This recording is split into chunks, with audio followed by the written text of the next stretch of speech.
Radishes are a colorful, tasty and quick-growing addition to any garden. Mind you, that is where they should remain too.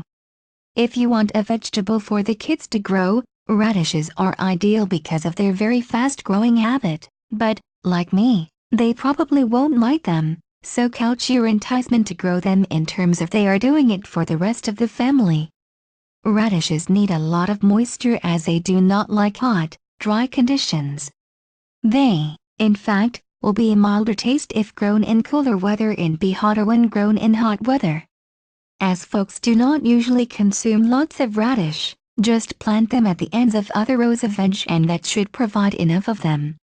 If you plant whole rows, they may require thinning out as this helps root growth. They germinate quite quickly. Stagger the times you plant them to ensure a steady supply and avoid them ripening all at once. A week apart should do it well. Radishes are probably better sown in autumn or spring as the soil is cooler and the days shorter. Sow them about 1/4 of an inch deep and perhaps an inch apart. Being light feeders, no special soil prep is required, just the good well-drained soil you have already for other veg will do.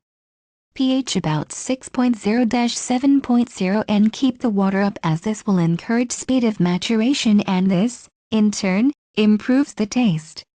Look to harvest in 20 to 25 days, when the roots are desired size. Growing radishes apparently improves the flavor of lettuce, so give it a try and experiment to see if that is so. If so, then you know where to plant the next lot. If you plant them with carrots or parsnips, due to their more rapid growth, radish help these slower seeds by breaking down the soil for them and this aids germination.